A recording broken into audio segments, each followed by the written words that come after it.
Je vais vous parler de la gestion de l'échec et des erreurs dans les improvisations. Je vous rappelle que cette vidéo s'inscrit dans le cadre d'une série sans prétention dont vous pouvez visionner l'introduction en cliquant quelque part ici au-dessus de ma tête.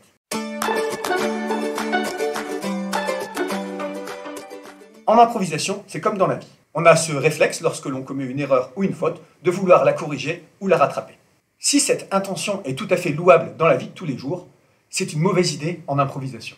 En effet, lorsque l'on joue une petite scène, l'objectif est d'offrir de nouvelles perspectives aux spectateurs. Or, ce réflexe de corriger les erreurs risque de nous ramener dans une situation tout à fait banale d'équilibre de tous les jours, qui est celle que l'on tente de fuir dans les scénettes d'improvisation. Il y a plusieurs types d'erreurs que l'on peut commettre sur une scène. La première serait une erreur qu'on pourrait appeler de contenu, c'est-à-dire que votre personnage prononce un mot ou une phrase qui n'est pas celle que vous, comédien, auriez aimé prononcer à ce moment-là.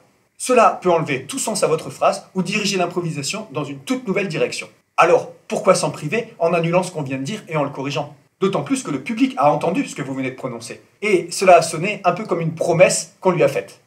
Le deuxième type d'erreur serait une erreur d'incompréhension ou de mésentente avec votre partenaire, où un élément qui aurait été donné par l'un des deux aurait été mal compris ou mal interprété par l'autre. On pourrait tenter de remédier à cela en prenant le temps de remettre d'aplomb la situation en discutant l'un avec l'autre. Mais on en revient à un temps de discussion et de mise au point qui, comme je l'ai déjà expliqué dans des vidéos précédentes, n'est pas le bienvenu dans les improvisations. Acceptons donc cette mésentente et appuyons-nous dessus pour en faire quelque chose de plus beau et de plus grand qui va nous mener dans de nouvelles directions. Il pourrait aussi y avoir des erreurs ou fautes de jeu qui sont sanctionnables par un arbitre. Lorsque l'arbitre vous signale une faute, vous ne devez surtout pas vous arrêter et vous ne devez pas tenter de la rattraper. Est-ce qu'on imagine un footballeur qui vient de recevoir un carton demander à refaire l'action pour ne pas refaire la faute?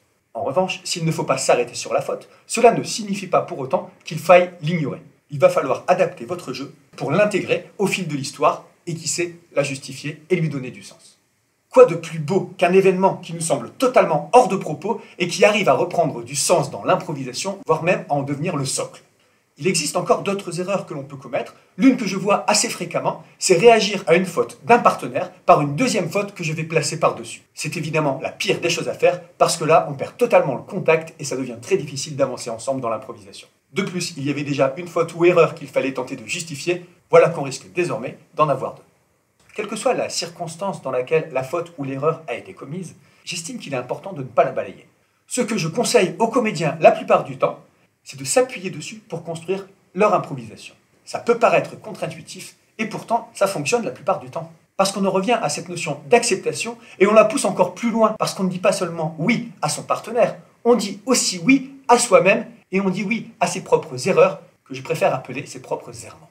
En résumé, lorsque vous jouez une impro et que vous pensez avoir commis une erreur ou une faute, la faute, c'est de le penser. Parce qu'en vérité, vous vous êtes offert un cadeau énorme et il ne tient qu'à vous de vous en saisir et de l'exploiter pour construire votre improvisation et en faire quelque chose de sublimé. Ceci n'est évidemment pas un appel à commettre des fautes ou des erreurs volontaires.